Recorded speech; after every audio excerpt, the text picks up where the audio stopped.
Good morning students. हमारा आज का टॉपिक है भारत में जैव प्रौद्योगिकी या बायोटेक्नोलॉजी इन इंडिया। स्टूडेंट्स, पहले जो सब्जेक्ट हुआ करता था वो था बायोलॉजी, लेकिन जब बायोलॉजी में टेक्नोलॉजी का समावेश हो गया तो एक नया सब्जेक्ट उभर कर आया, बायोटेक्नोलॉजी। ठीक है, विदेशों में इसके रिसर्च चलते रहे, विदेशों में सब्जेक्ट का इस्टेब्लिशमेंट पहले हो चुका, लेकिन इंडिया में इसकी शुरुआत कब हुई आज हम इस वीडियो में ये जानेंगे। स्टूडेंट्स, ये वीडियो खास तौर पर हिंदी मीडियम वाले स्टूडेंट्स के लिए बनाया गया है। इंग्लिश मीडियम वाले स्टूडेंट्स के लिए यही वीडियो मैं अभी कुछ समय बाद में दूसरा अपलोड करूँगा, है ना। तो केवल हिंदी मीडियम वाले स्टूडेंट्स के लिए ये वीडियो इम्पोर्टेंट है। स्टूडेंट्स, इसमें जो बनने वाले क्वेश्चंस हैं आप खुद तैयार करें, क्योंकि एग्जाम में कोई भरोसा नहीं है कब कि इसमें से एक नंबर का क्वेश्चंस भी पूछ ले, और एक नंबर का क्वेश्चंस भी हमारे लिए कितना इंपॉर्टेंस रख सकता है ये उन स्टूडेंट्स अच्छी तरह समझ सकते हैं जो बायोलॉजी में 100 में से 100 नंबर लाने की इच्छा रखते हैं। तो बेटा, जो भी मैं यहाँ पर आपको बताने वाला हूँ आप उसको ध्यान से सुनिए, और इसमें से बनने वाले क्वेश्चंस हैं, क्वेश्चन बनाइए, पहले क्वेश्चन लिखें, फिर आंसर लिखें, फिर एक लाइन छोड़ें, फिर अगला क्वेश्चन लिखें, फिर आंसर लिखें। तो इस टॉपिक को आपको एज ए क्वेश्चन आंसर के फॉर्मेट में तैयार करना है और मेरे को व्हाट्सअप करना है कि सर देखिए हमने ये ऐसा तैयार किया है। क्लियर?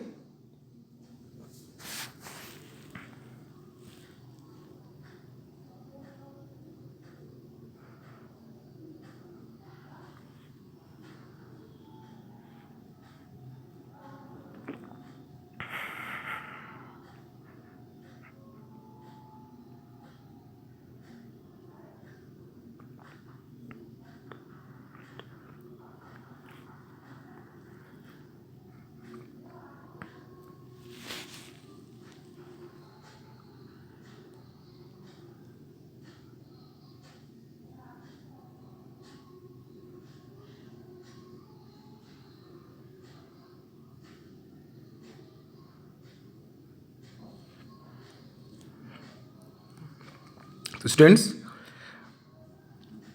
ठीक है, फॉरेन में बायोटेक्नोलॉजी एज ए सब्जेक्ट के फॉर्म में इस्टेब्लिश्ड हो चुका था, इसमें रिसर्च चालू होना शुरू हो गए थे, लेकिन इंडिया में बायोटेक्नोलॉजी के इम्पोर्टेंस को देखते हुए, इसके ह्यूमन वेलफेयर को देखते हुए, हमारी जो इंडियन गवर्नमेंट है, हमारी जो भारत सरकार है, देखो मैं आपको बताऊं, है ना, इस टॉपिक को समझने से पहले आपको थोड़ी सी पॉलिटी समझनी पड़ेगी, आपको थोड़ी सी राजनीतिक विज्ञान है उसके बारे में नॉलेज होनी चाहिए। स्टूडेंट्स, होता क्या है कि हमारे इंडिया के अंदर क्या होता है, कई मंत्रालय होते हैं, है ना, कई मिनिस्ट्री होती है, जैसे रक्षा मंत्रालय है, डिफेंस मिनिस्ट्री है ना, human resource development HRD ministry है। तो हिंदी में समझाता हूँ आपको, है ना, कुछ मंत्रालय होते हैं और उन मंत्रालय के कुछ डिपार्टमेंट होते हैं, विभाग होते हैं। क्लियर? और उस विभाग, है ना, जो उसके फिर कुछ अंदर कुछ बोर्ड होते हैं, है ना। तो मेरी बात समझने की कोशिश करना।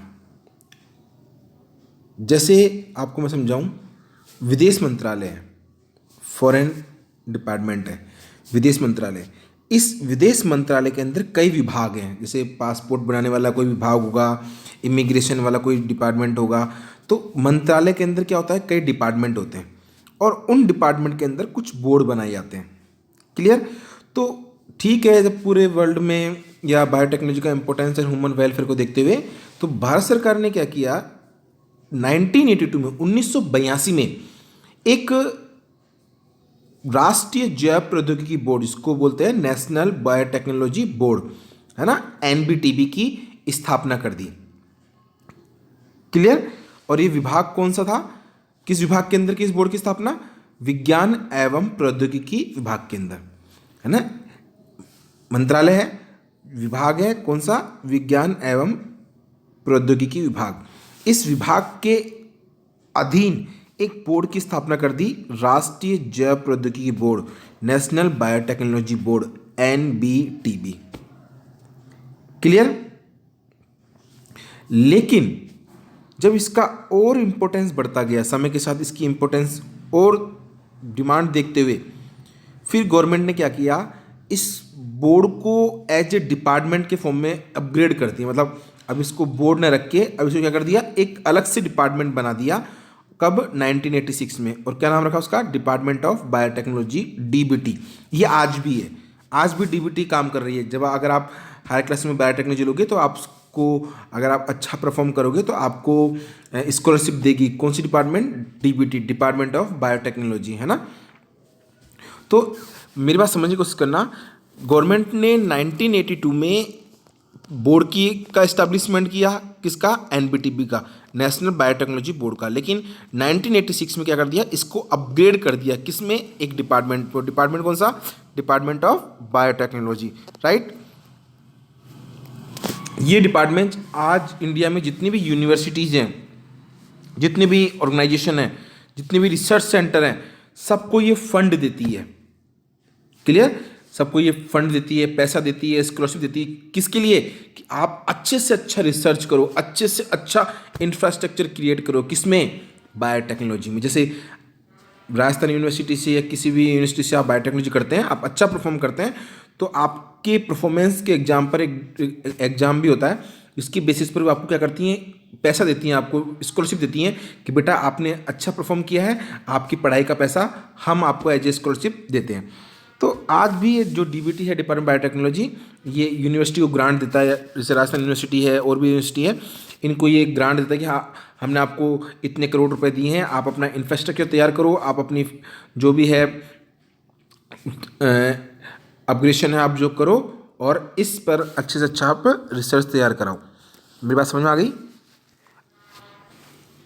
इस DBT, biotechnology, department of biotechnology ने जो इंडिया के अंदर जितने भी ऑर्गेनाइजेशन हैं और जितने भी रिसर्च सेंटर हैं, उनके अंदर 11 वितरण सूचना केंद्र और 50 उप सूचना वितरण केंद्रों की स्थापना की है, जिनका काम क्या है? विज्ञान के क्षेत्र में कार्य करने वाली संस्थाओं, समूह और वैज्ञानिकों को सहायता प्रदान करना। जरा इन 11 वितरण केंद्रों की स्थापना की है। कौन कौन से हैं? भारतीय विज्ञान संस्थान बेंगलोर, जो आनुवांशिक अभियांत्रिकी से रिलेटेड है, बेटा ये नाम याद रख लेना।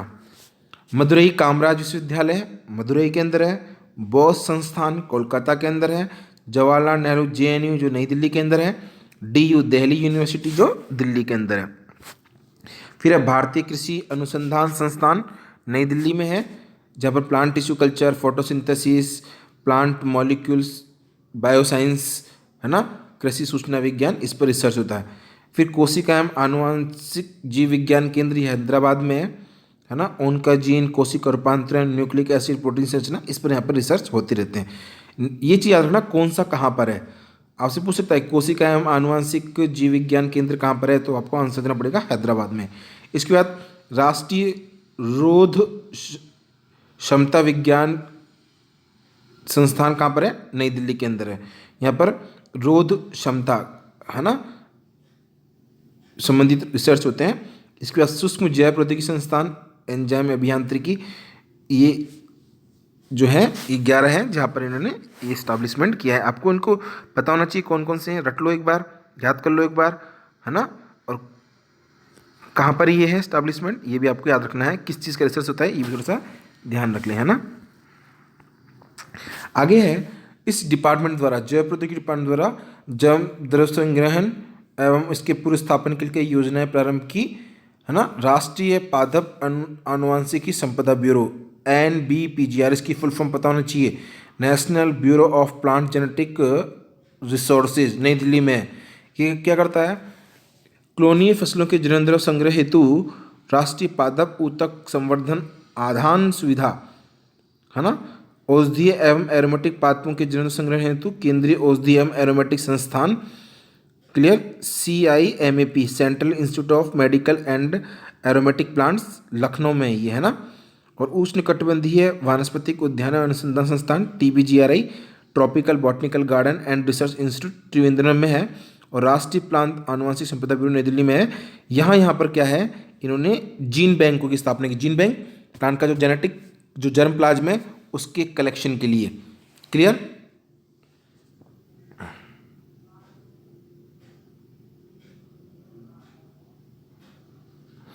तो जो समझने की कोशिश करना है इस टॉपिक को, राष्ट्रीय पादप आनुवंशिकी संपदा ब्यूरो जो NBPGR है, जो नई दिल्ली में है, कहाँ पर है?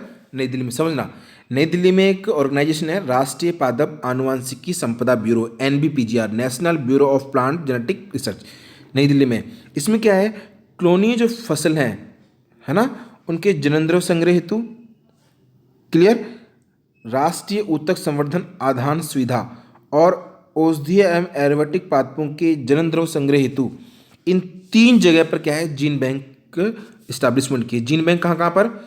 एक तो केंद्रीय औषधीय एवं एरोमेटिक पादप संस्थान CIMAP जो कहाँ पर है, लखनऊ में। दूसरा कहाँ पर इस्टेब्लिशमेंट किया जीन बैंक? उष्णकटिबंधीय वानस्पतिक उद्यान एवं अनुसंधान संस्थान TBGRI जो कहाँ पर है, त्रिवेंद्रम में।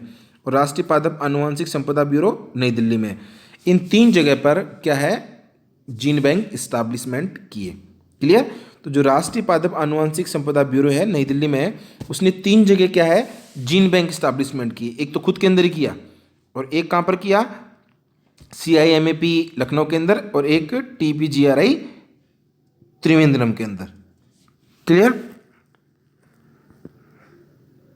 इसके बाद जो तिरुवनंतपुरम केरल में राजीव गांधी जैव प्रौद्योगिकी केंद्र एवं संयुक्त राष्ट्र संघ के औद्योगिक विकास संगठन UNIDO द्वारा 1983 में नई दिल्ली में क्या है, अंतर्राष्ट्रीय आनुवंशिकी अभियांत्रिकी एवं जैव प्रौद्योगिकी केंद्र ICGEB, है ना, international centre of genetic engineering and biotechnology की स्थापना की।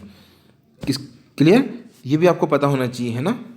ICGEB की फुल फॉर्म क्या होती है ना। और किस किस के द्वारा इसका एस्टेब्लिश किया गया?